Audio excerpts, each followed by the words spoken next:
The 18 Strong Podcast, episode number 95 with Mike Subach. A, we have to be a better human being. B, we can work to be a better athlete.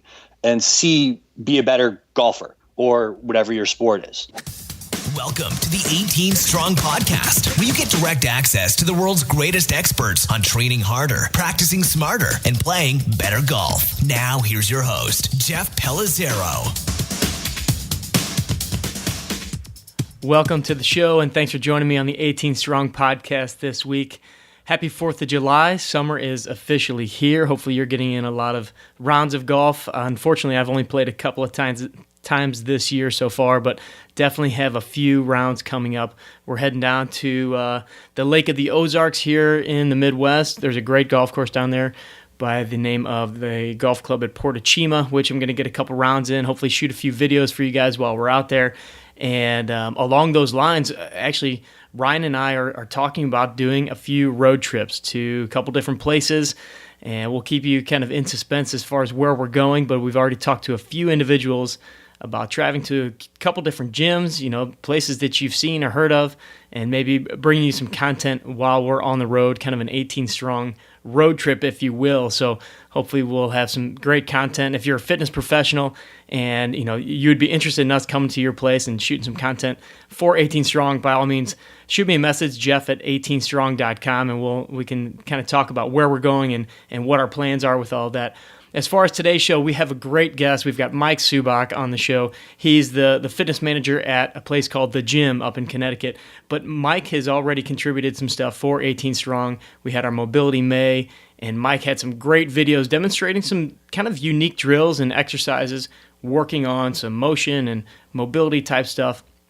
And so I wanted to bring Mike on to talk about, he's an expert at maximizing human performance. So the clients that he works with, athletes, general fitness people, works with all kinds of athletes, not just golfers, but really helping them maximize what their body can do and figuring out where they are and where they need to be for their sport or for their job or whatever it is. So I wanted to talk to Mike about some of the cool things that he has already shown on some of the videos that he's doing. He's been putting out a lot of content lately, just some unique exercises.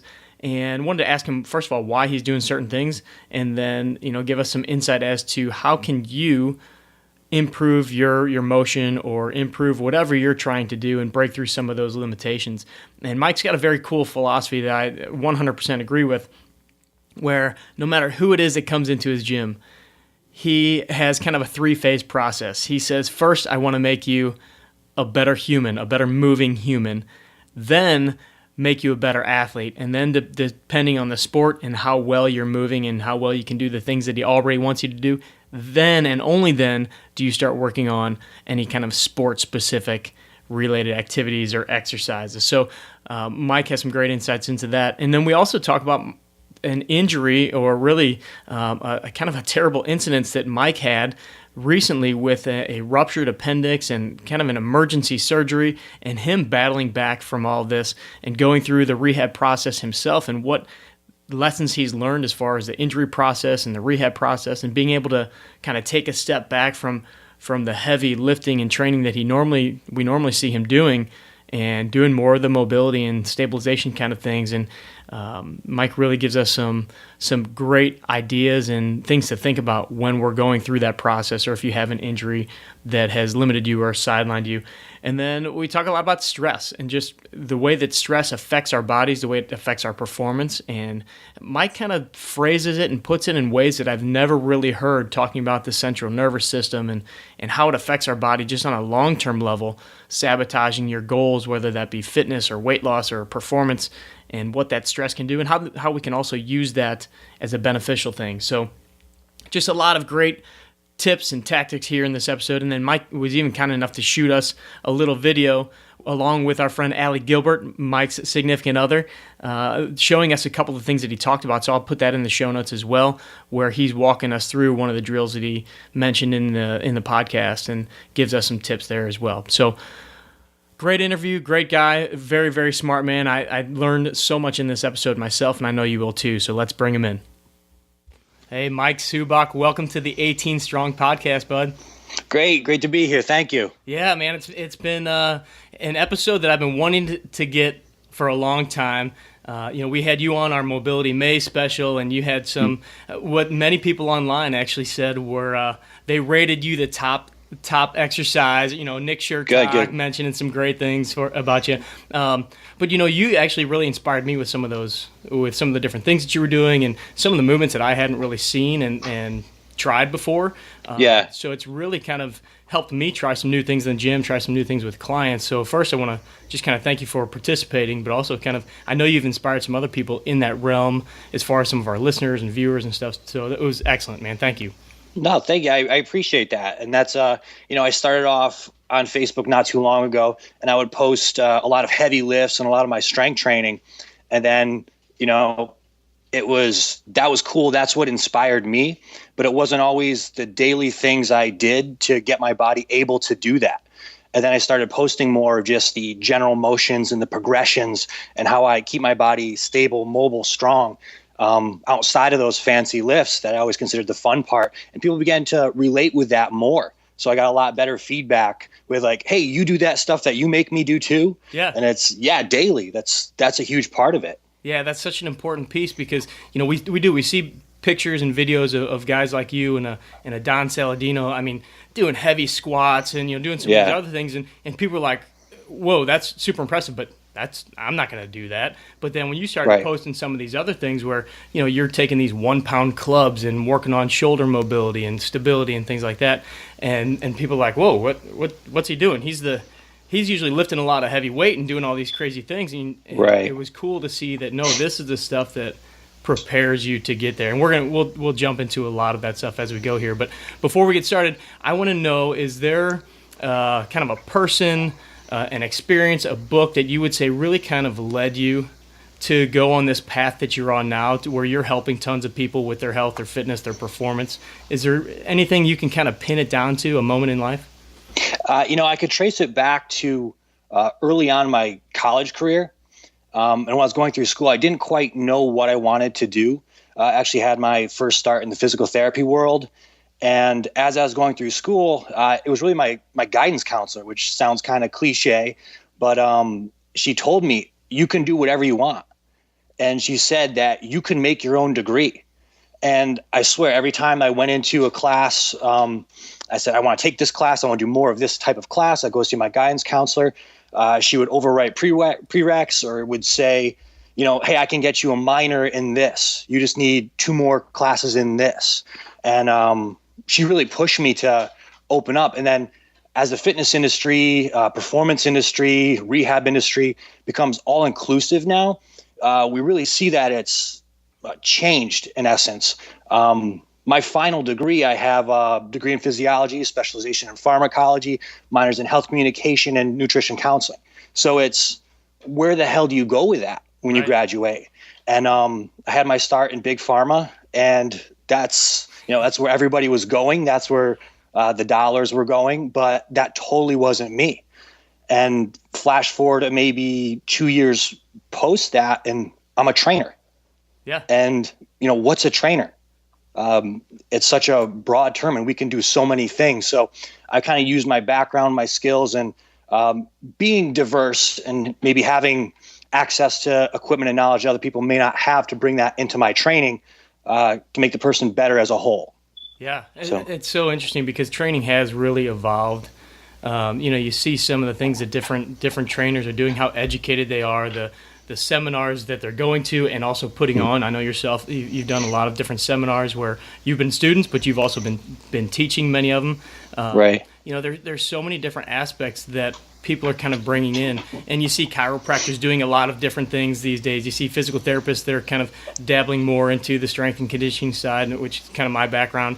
And it's neat to see. It's almost like all these different entities are kind of blending together and hopefully working together to really help these different people. And I know that you guys have a great team of people that you work with and refer to and those type of things. Let's go a little bit deeper into your background as far as, just growing up, athletics and things like that. And there's a rumor, because Mike, you're one of the fittest guys that I know, but there's a rumor that, like me, at one point you wore husky pants too. So Is that true? That is definitely true. And I always make the joke. I'm the president of the former Fat Kid Club. Nice. And that was me growing up. I was the big kid. And it was literally up until later stages of high school and even college where I tried the drastic diets, everything like that, worked myself to exhaustion. I remember doing football camps. We had 3-a-days in high school, and I kept saying, like, how am I not losing fat? Yeah. I'm here from 8 a.m. till 5 p.m., and I'm restricting my calories during those camps because I want to look good by the time school starts. And, it was an eye-opener. I think that's what really drove me to see, like, it's not, calories in, calories out, and, exercise more, eat less. It's the opposite. It's exercise more, eat more, or exercise less, eat less for metabolic type of work. So that shaped me and gave me an interest, but I also sympathize with a lot of people too, because I see why they have issues, and it's a hard concept to grasp a lot of times. Yeah, it's interesting because, as I mentioned, I was kind of a chubbier kid growing up, and we all like to say that I have a huge family, and a lot of the guys in my family, we say we kind of went through our chubby stage through high school or whatever. But looking back on it, my parents didn't, and my relatives, we didn't focus a whole lot on the nutrition side. Vegetables in our house were canned green beans and things like that. And my parents were both working, and so nutrition just wasn't as big of a deal, and we just weren't aware of it. We just thought, whatever, you go to pool parties and you're eating hot dogs and all that stuff. Yep. And then through high school, through college, I started training more and lifting more, but still always had a little bit of that excess fat on there. And it was always very frustrating, like you, that, as hard as you're working, playing soccer, 2-a-days, 3-a-days, it's like, why am I not, 6% body fat like these other guys that are out here? And some of them are just genetically made that way, but also it was still the stuff that I was consuming and not knowing that it was that was kind of really contributing to it. So it's a lot, so much more about the quality of food as well, which I know we'll kind of talk about because of some of the great posts that you have on nutrition and everything too.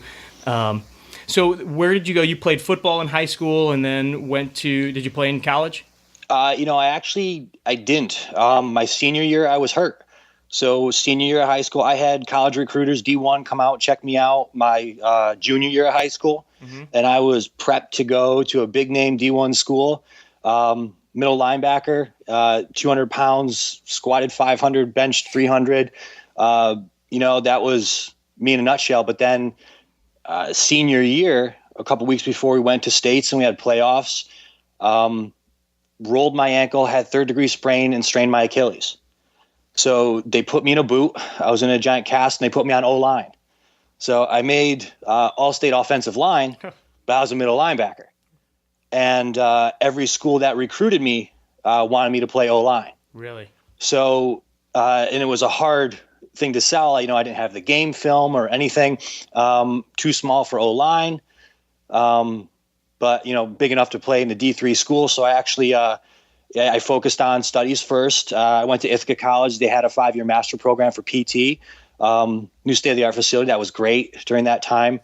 So I agreed to go. And then making my schedule, I went to a meeting with my guidance counselor, saying all the great courses I could take. There's a lot of night courses that I had the ability to take. And my coaches told me, make a choice.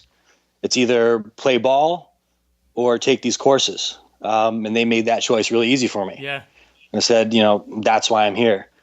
So that ended abruptly. But then that gave me a huge shift on performance and preparing myself, because I know how an injury can just sideline you. And I always had that mentality. And when I was going through college, I started training. I had the great opportunity to work with an agent that brought in NHL-bound prospects, and we prepped them for NHL. And it was the same thing. Like, listen, you have to do this stuff because one slip up, and that could be your career. Yep, that contract can go away real fast. Exactly. So, talking about injuries, I know that just recently you have been going through and have really been progressing through a bit of an issue. Can you share with the audience what's been going on? Yeah. Ultimately, I had to have full open abdominal surgery. So we're not clear of where it started first, whether it was a perf bowel or an infection that led to appendicitis. But my appendix did rupture. It was 10 days before I actually realized it ruptured. Oh my God. Yeah, most people don't make it. So I went to the emergency room one night when it didn't go away. When the appendix does rupture, it gives you some pain relief. So I actually just thought I had the flu because I had a really bad systemic infection. Okay. So I had so much inflammation in my stomach that scans really didn't show appendicitis. But I had the old school palpation test where, you press and draw out, and there was pain. So they said, we're going to go in, almost exploratory, and come to find out that I had a abscess they had to remove. So they had to, work on part of my bowel. They removed my appendix and removed part of my omentum in my stomach. Wow. So lengthy procedure that basically cut through my abdominal wall, and I had to start from scratch again. Yeah. So what does that look like? Because you've been posting some videos on just some of the corrective movements that you're working on. What are the restrictions that you had right after surgery? I would imagine it was basically don't do anything for a while, and then where did you go from there? It was a lot of rest. It takes time for your body to heal. And, this draws into our nutrition component. I lost 20 pounds in the course of 2 weeks. And when you have an injury, any type of musculoskeletal injury, resting metabolism goes up about 24-25%. It just skyrockets. Wow. And so you lose a lot of tissue. With that, you get high sympathetic drive, tone goes up, everything changes. So the things I could move, shoulders, neck. I remember doing a lot of CARS, controlled articular rotations. That's from the functional range conditioning coursework. Scap CARS, shoulder CARS, neck CARS, just making sure I maintain full range of motion with that. And then as soon as I could walk, did a lot of walking. And how long was that? How long was it before you were allowed to walk? It was relatively soon. Okay. The biggest thing is not to become sedentary. I think the brain needs oxygen, the brain needs fuel, and the brain needs stimulation. So if you go into a sedentary lifestyle, you get patterned into this. And that's the toughest thing to break out of. So it started off small walks, even, up to the bathroom every couple hours. If I noticed I'm not moving, I had to move. Then it progressed from there. After probably 2.5 weeks, I did a lot of isometrics.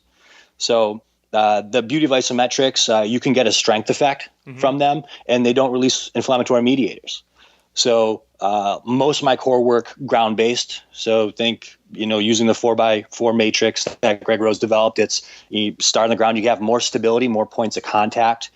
And then from there, it went to movement patterns. So generally from the ground, isometric, think static before dynamic, right, and then moving. So then I really worked on getting my rolling pattern back, which was tough because it was just coordination. And from there to like crawling 4 points of contact on all fours, quadruped position work, and then eventually half kneel, then standing now. Right. So what kind of pain level did you have? Do you have? It's weird because I have a high threshold, and I didn't go into the hospital until Obviously. It was weird. I always said it was uncomfortable. It wasn't necessarily painful, but I was always uncomfortable. So I think that's the big thing that prolonged me from getting it checked out sooner, but also it helps me in recovery. Right. Because it's going to hurt. It's trauma. Your brain realizes that there is stress here from something. So even though there's no physical damage, you're still going to perceive pain. Right. So it's kind of overcoming that, which took a while. So how did this relate to now, the people that you're working with? I mean, obviously this is a firsthand experience, and you've had injuries before too, but, now that you're working in this profession and you're working with people on their performance and athletics, and I know you really focus on the whole system, how has this experience helped you work with some of the people that you're working with?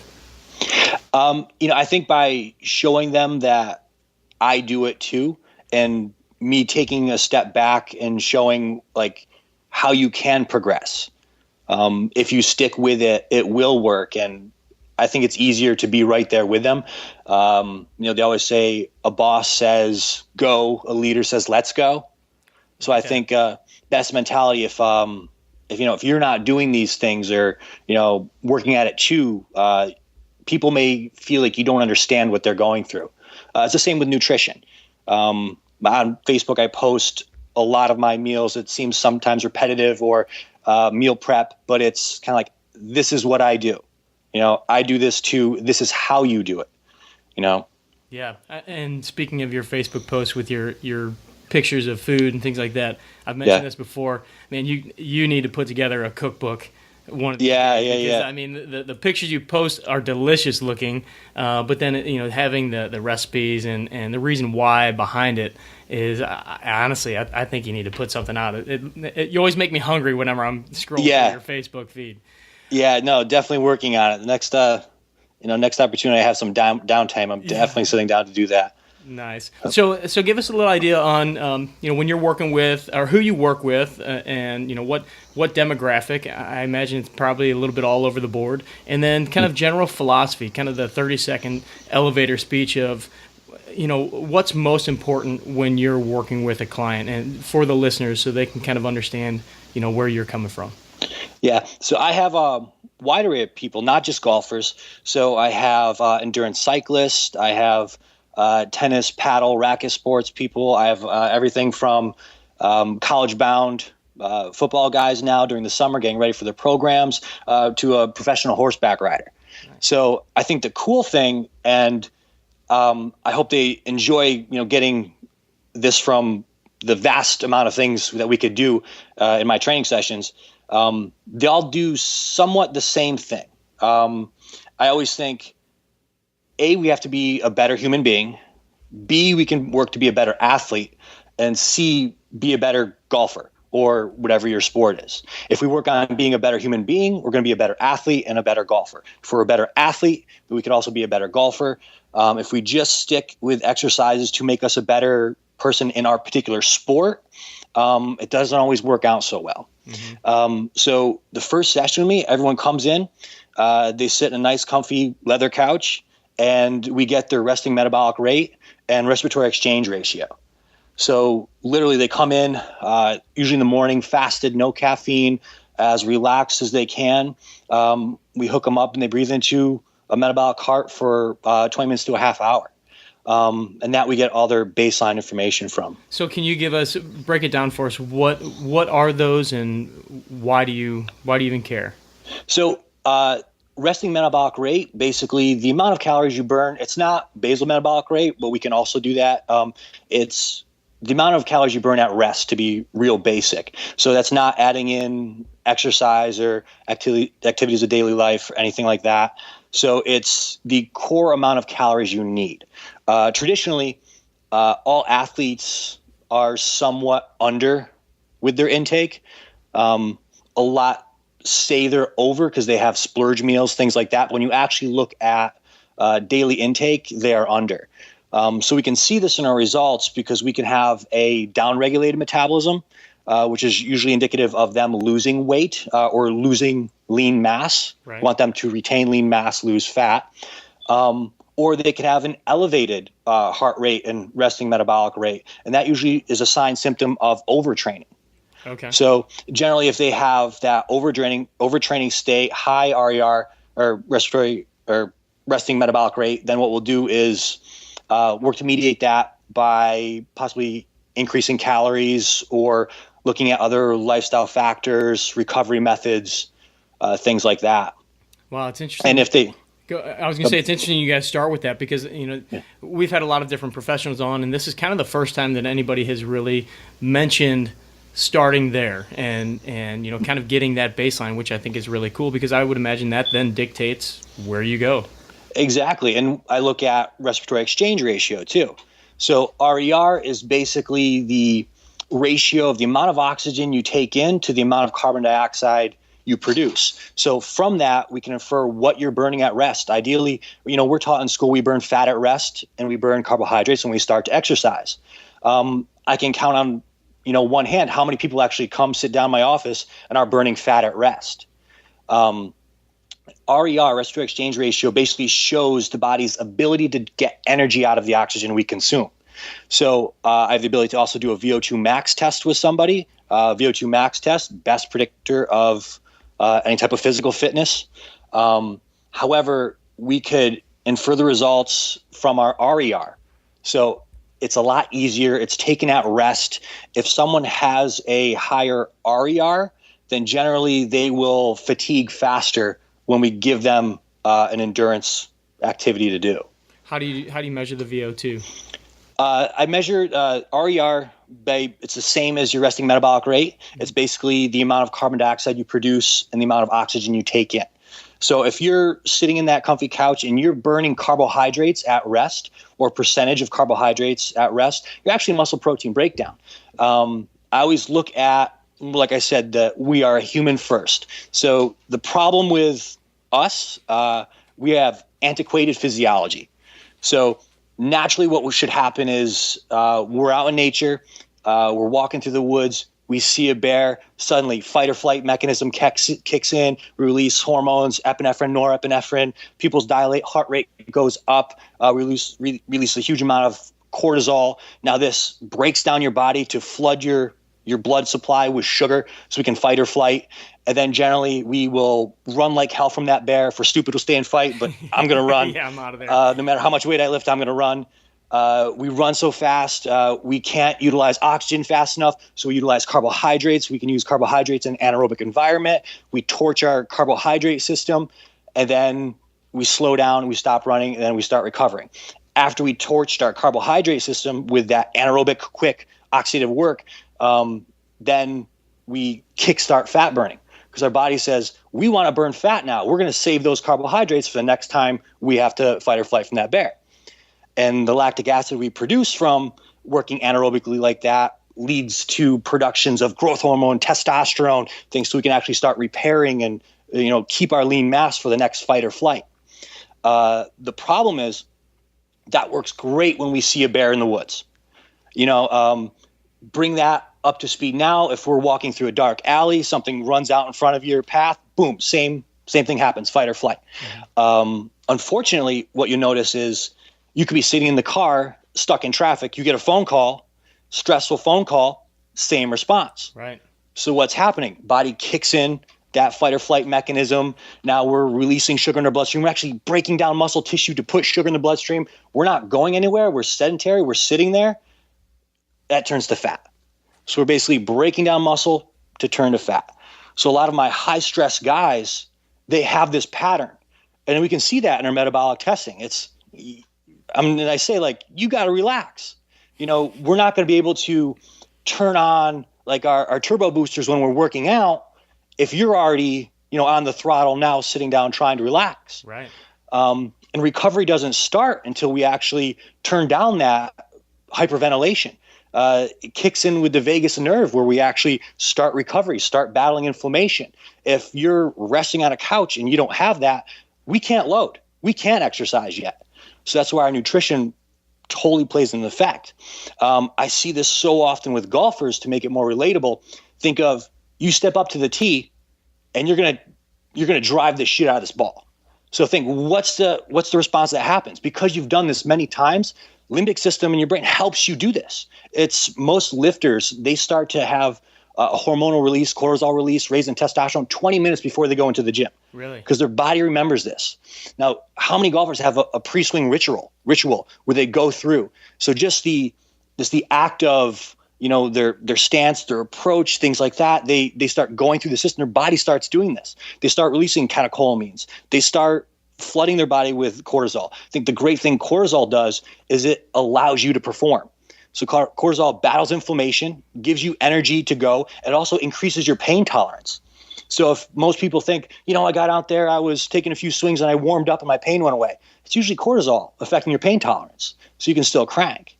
So we have to get up to the ball. We have to make this thing happen in how many seconds? Like how much time do you have? You have a group behind you rushing you, and now we have to turn it off. After your swing, how can you turn that off? So overall conditioning, being a better human being, having a better respiratory exchange ratio, having better conditioning now helps you recover and turn that off. Because long term, we want this cortisol pattern to be phasic, meaning it turns on, it turns off. The problem we see with most people, and once again, we're antiquated machinery, we can stick in these patterns for long term. As an example, take my dog is always on the ready. Someone comes and knocks on the door at night. He is up, he is barking, he is wild, he's going crazy. I answer the door, it's the pizza guy. Good. Everything's good. He smells pizza, he knows he's going to get some of the crust. And he will be lying on his back with his belly in the air in 90 seconds.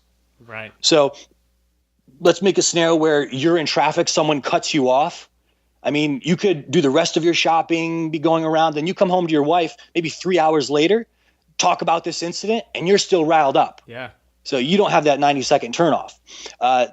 As it relates even more to golfers and how they have to move, think of Thomas Myers uses a great example of the cat. So when we have that fight or flight mechanism turn on, think of how a cat arches its back. It's ready to spring.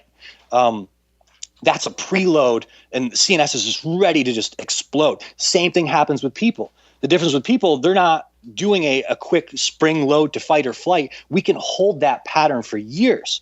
And a person's pattern, instead of arching their back up like a cat, very similar. You see shoulders come up to ears. We have external rotation of anterior rib cage. Hyperventilation kicks in. And basically what's occurring, we have this increased muscular tone of our extensors. Now, the problem with this, if we have increased muscular tone of our extensors, we completely lose the ability to rotate. So we see how that can be important. Yeah. So if we can't rotate, we are stuck. We are sagittal plane monsters. We even get tunnel vision where we can't see out of our peripheral vision. We need to calm this down. So now when I start my sessions, after someone's been working out for a while and we try to correct a lot of these metabolic issues, or they're actually brain issues, it's not metabolic. The metabolic is just a side effect or a sign symptom. For example, if someone comes in and I say, let's do our warm-up. So our warm-up are all the movement patterns that we want to accomplish in that day, or prerequisites to our strength training for that day. So if I want them to do sideline T-spine mobility, like a 90-90 T-spine drill. Let's say they lie on their side, fetal position, and I want to open up their shoulders so the shoulder blades lie flat on the floor. I don't know if people understand what I'm talking about. But from that position, generally what I have people do is count the number of breaths it takes them to lower their opposite shoulder to the ground. So sometimes if we're stuck in this hyperventilation mode, we're not actually completing exhalation. If we don't complete exhalation, we're not fully engaging our deep abdominal muscles, not engaging our diaphragm. Right. And if we think how this stress system affects our movement, if my ribs are externally rotated anteriorly and I'm hyperventilating, taking as much air as I can, think of how your scapula sits on your rib cage. If we get a rotation of the rib, the scapula cups the rib cage, so the scapula is going to be in a suboptimal position. So we can't move correctly with the humerus. So if we just breathe, we could set the rib cage, move the scapula, and then get the full rotation out of our shoulder girdle that we want. And some people in this high stress pattern, they literally take 15 to 20 breaths to get there. Sometimes they can't get there. Right. Sometimes they get a certain amount of range of motion, then they stick. That's when I do more the functional range conditioning, the isometrics from that. Because if they're not living in this pattern full time, they lose strength stability. Easiest and safest way to add strength stability on the end range of a motion is through an isometric. So I will apply isometric pressure to their hand, and usually we can gradually get their shoulder to reach the ground. Now they have a full range of motion. Man. So now we can lift, now we can load. But unfortunately, if they don't own that range of motion walking in, I'm not going to load that because that's a transient response. So if we want to actually get success from training, we have to show up able to train. We don't just want to show up and then try to mitigate injury and compensation patterns right the whole time. And some people say, oh, I felt so great after all that. That's so good. But we're just trying to get to baseline of the range of motion they should have and do have.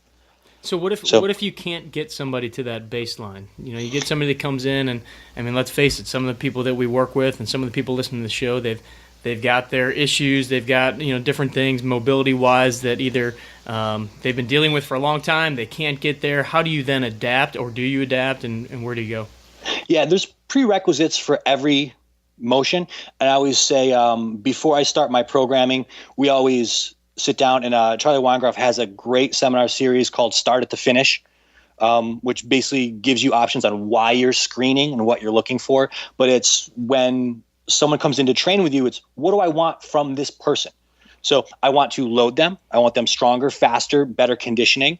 But I also have prerequisites that they need to meet to do those. So if I have everything I want to do with them, and then they come in and they're limited, and usually I can do a screen to find out how they're limited, or after you've been training them for a while, their warm-up tells you how they're moving, because they'll go through the prerequisite motions that you need from them. And from there, the appropriate starting point. So something like a functional movement screen isn't a tool to assess their motion and necessarily predict injury, but it's more a screen to see, can they do the things that I want them to do? For instance, I want this person to deadlift, but they have like no active straight leg raise. They have this, that. They can't hip hinge. I'm not going to load that. Right. And we could see that daily. So then it's either find a lateralization, find out what would be just as good but fits them, or a regression, what they may have to do. And that's regression based on giving them more stability, maybe a glute bridge so they have more points of contact from the floor, as opposed to standing trying to hip hinge with a deadlift pattern. Right.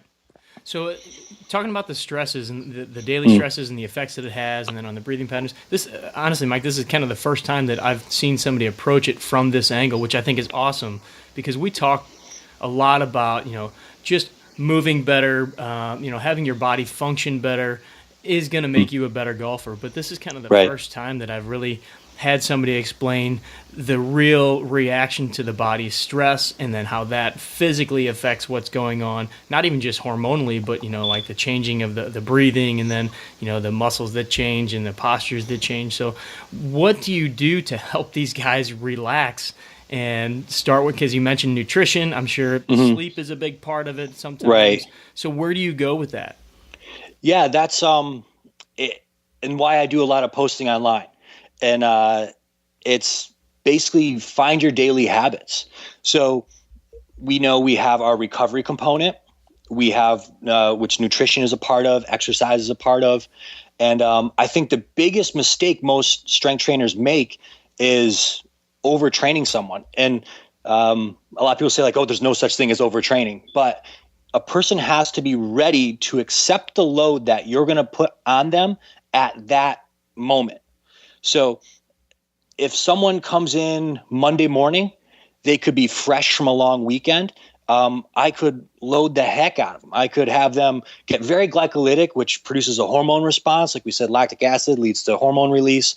However, the recovery from that, 2 to 3 days. So if they have to change their appointment to a Friday, sometimes I will recommend that, or I'm just doing recovery work on that day. And you can help alleviate a lot of these symptoms if you talk to the person, get the full spectrum of what's going on, and then have a game plan that's able to change. So if someone comes in on Monday morning tomorrow and they played, 27 holes yesterday, I'm going to know their CNS is not ready to handle a load. They can't digest any new information. I'm not going to do any new patterns with them. I'm not going to get glycolytic with them. That would all just be counterproductive. If I try to load them, their central nervous system is going to be fatigued. When we're fatigued, we'll find another way to do things, and that is the definition of a compensation pattern. So the way I can get the person to start recovery, I could do active recovery in my session. So I can do more aerobic work, things like cardiac output work. Cardiac output is basically taking body movements and keeping them moving for 30 to 90 minutes. So I'm getting basic patterning they already know to do. recovery work. You see me do the fun stuff like sled drags, things like that. The beauty of that, there's no eccentric on a sled drag. So they're not doing any more inflammatory work. Things like that. And always willing to change. So it may not be your most fancy, what you might think is the most productive strength workout, but helping them recovery in the workout instead of piling up just more work on top of that. Because the trainer could be, adding to the problem.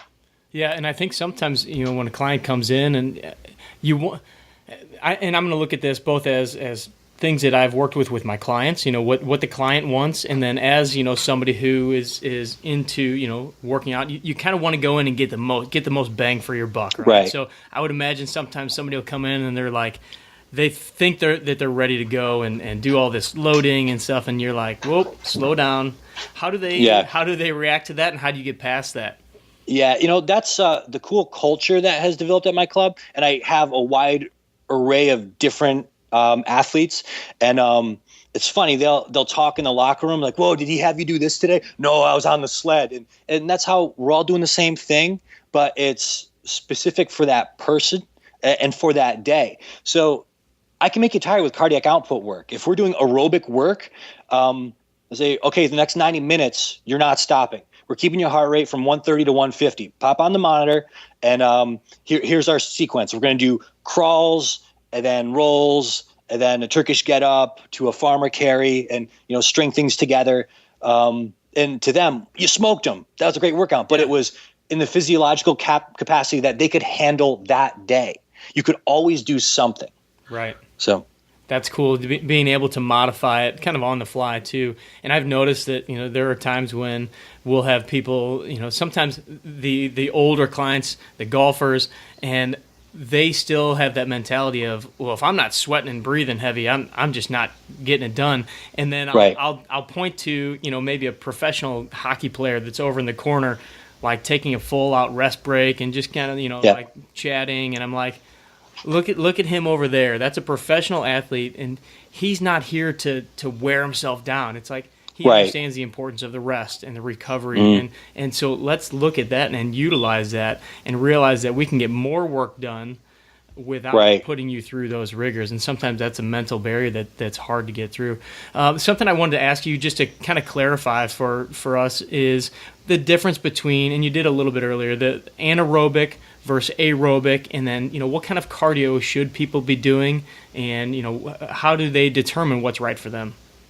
Yeah, it's we've had a shift in our industry where everyone always just said work harder, work harder, work harder. That came from studies that were over the course of 3 to 4 weeks long. And of course, we had the same problem with a lot of our diets that were developed here. Most studies go 3 to 4 weeks long. And sure, if you work harder, faster, more sprint intervals, you're going to see a better aerobic capacity in someone in 3 to 4 weeks. We don't work in 3 to 4 weeks. We are alive for many, many years. Mm-hmm. So the biggest misconception is thinking we're either anaerobic or aerobic. When we are working aerobically all the time. So we could actually work to develop our aerobic base, and it helps our anaerobic work. So think the basic physiology of it is when we start to work faster, harder, and we start to hit more of that anaerobic pace, we're basically generating lactate. So lactate was often seen as, oh, that's the thing that makes you sore. Not at all. Lactate is a secondary energy source. We use lactate for energy. So lactate goes to more oxygenative tissue, primarily feeds myocardial tissue in the heart, where we have a lot of oxygen, and it converts back into pyruvate and goes in the Krebs cycle. And again, we're still doing aerobic work. So as soon as oxygen becomes available, even in an anaerobic environment, we will continuously work aerobically. So if we cut out our aerobic base, as soon as we start to get lactate, we crash. We don't have that aerobic base. Right. So the things I like to do, first off, I build economy with a person. And this goes back to screening, doing movement patterns, efficient movement, and movement variability. So if we have better movement patterns, better movement control will be more economical. will be able to do those exercises and movements utilizing less oxygen. We're better at them. If we're not, or not strong with things, bring in more muscle groups, etc., movements cost more. So we could be more efficient. So runners who do strength training, even though I have my marathon guys, I work with a guy training for an Ironman. He still lifts twice a week. Nice. It's keeps you healthy, keeps good running economy because everything works right. That helps to go to aerobic base as well. And then when we go on to figure out what type of work we need to do, we could also get a little sport specific with it. What does this person need? So if we want to develop more oxidative ability, if there's someone who wants to lift weights but still doesn't need to be the fast twitch, fast explosive person, they could do things like tempo lifting where no rest at the top, no rest at the bottom, 1,000, 2,000 down, 1,000, 2,000 up. Basically keeps them very aerobic in nature. And time your intervals. And then, so let's say specifically for a golfer. Yep. What should they be thinking? And obviously, a lot's going to depend on lifestyle and what they're doing as far as that too. But just in generalities, can we talk about the golfer a little bit? Yeah.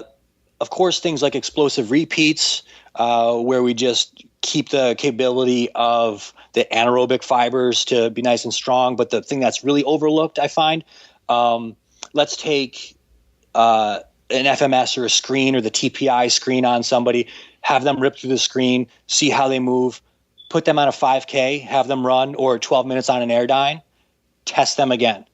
How will they compensate? How bad will they be? And doing things like that kind of simulates what it would be like a full day on the course. Right. Think dehydration, fatigue, you're not eating properly, or stress. Why aren't they, like we described before, you're going to move differently.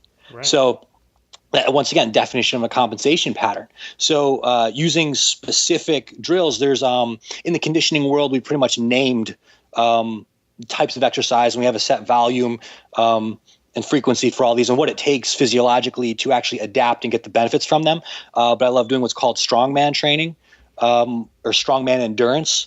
So think it's any type of kettlebell carry, yoke walk, sandbag carry. So if you're on the back nine and you have loss of posture, we can train postural muscles for endurance. You could do a kettlebell carry. Now you need to do a carry for 2 minutes, take 2 to 4 minutes off and repeat that 3 to 4 times. That has an ideal training effect. We don't have to, carry a bag around a golf course, for 5 hours to try to get that training effect. We can get that similar training effect in the gym in under 20 minutes or incorporate it into our program. I love that. The other big thing we see is with coaching cues, because as a person gets fatigued, they try to change the way they do things to compensate. It's a motor control issue. This is 100% coachable. The problem is most coaches don't take advantage of it. So find out where your athlete starts to move kind of funny or what kind of compensations they have, and then in your training, bring that into that realm and now coach them. So say if it's to our example of loss of posture again, when if they're doing my kettlebell carry and they're doing endurance, I got them on the clock, I'm not going to say strong, strong, strong, or yell like you hear every single coach with someone squatting, deeper, deeper, deeper. It's right. That doesn't do anything. What are the postural cues? First sign of loss of posture, eyes drop down out of position. With golf, there's a lot of things going on now with eye movement. Mm-hmm. Also now cue the things you want them to remember. It's stand tall, pull your hips through, those types of cues that they understand. And coaches often say like tight glutes. People don't know what tight glutes are. Yeah. Or like retract your scaps. Like they have no idea what that means. So it's walk tall, walk proud, pull your head up. Things like that. Cueing them in those things helps. And I'll add those too when they get fatigued. So if I want to do some conditioning work with postural work, I'll have them do they could do sled drags and then planks in between. While doing a plank, I'm cueing them how to hold their body. Right.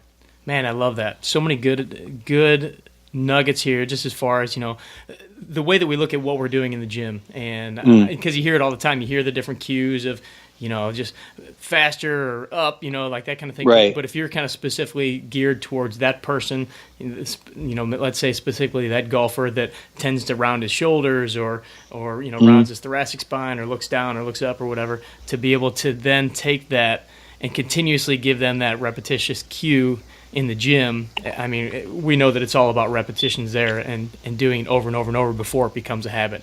Correct. Great stuff, man. Hey, before we kind of wrap it up, got a couple questions as always. Definitely. Have to ask you the most famous on the show is Caddyshack or Happy Gilmore?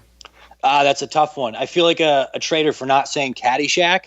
However, Happy Gilmore came out at a very fun time in my life when I was with my buddies and going to the driving range. I mean, that happened, when I was really starting to play and really try that Happy Gilmore swing. So I always resonate with that. I got to say Happy Gilmore. Oh, all right. Threw a little curveball at me there. Yeah. Well, I feel bad about saying that. I myself would say, how can you say Happy Gilmore over Caddyshack? But yeah, just have more of a history with Happy Gilmore. I love it. All right. If you had the chance to walk 18 holes with anybody in the world, past, present, future, who would it be? Why? And I'm even starting to throw in, what course would you play? Ooh, you know what? I would have big rematch with my dad up in a course called Radisson near Syracuse, New York. The best thing, he's the best person for me to play with. We can get as competitive as we want. We can talk as much trash as we want, and we don't take it personally. We know how to push each other's buttons and have fun. And I've never had more fun than with my dad, and I haven't had the opportunity to do it as much as I definitely need to. So I want to go back home, beat him on his home turf. I love it. A little trash talking. Yeah. All right. And then as far as we move forward into 2016 and, on to 2017, what would you say is your mission and what has you most excited moving into the future? It's funny because I think everyone always thinks, more work, I'm going to do this or expand to this. Having an injury that sidelined me for a while, it really made me slow things down. And generally that's not my personality. I'm type A. I talk fast and just kind of move. And I did realize the benefit of having some downtime when I was forced to.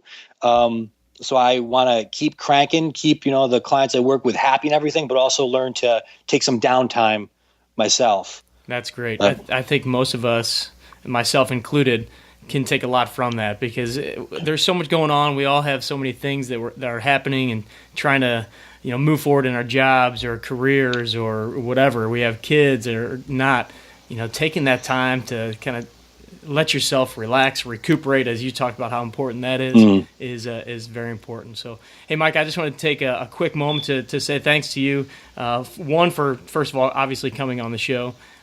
Second, just for some of the inspiration that you've given me and a lot of the listeners of 18 Strong with some of the different exercises you post, the nutrition stuff, and we're going to continue to hopefully pump out more of your stuff through the avenue of 18 Strong. Yep, I love it. You're doing great work up there. Your significant other, Allie Gilbert, of course, a favorite of our show. Yep, she rocks it. The two of you guys, are doing amazing things, and I can't wait. One of these days, I keep promising Don and Allie that I'm coming up there one of these days, and we'll do some stuff, and I can't wait to see you guys actually in action there. So, thank you for coming on the show. Any last pieces of advice for the 18 Strong listeners, and then where's the best way that they can find you? Facebook is probably the easiest. Facebook and Instagram. That's I'm new to social media, so give me a break if I don't respond right away. But I'm really opening up with that. And then last piece of advice, it's train the body as a whole. We're one giant functional state. You have to train to get ready to train, and I think that's the key here. Awesome, Mike. Great stuff. Can't wait to keep in touch and see what you guys are doing in the future. So thanks again for coming on. Definitely, Jeff. Thank you. All right. Thanks for joining us this week on the 18 Strong podcast. If you want any more information on the show or in particular this episode, just head over to 18strong.com.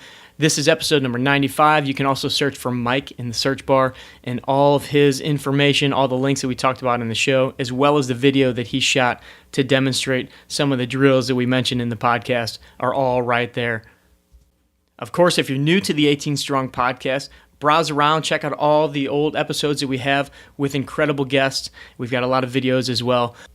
And then don't forget to go over to iTunes and subscribe to the podcast so you don't miss any of the new episodes coming out.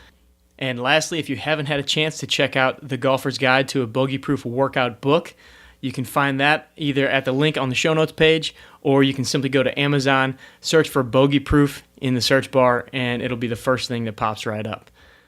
Thanks again for joining us this week on the 18 Strong podcast.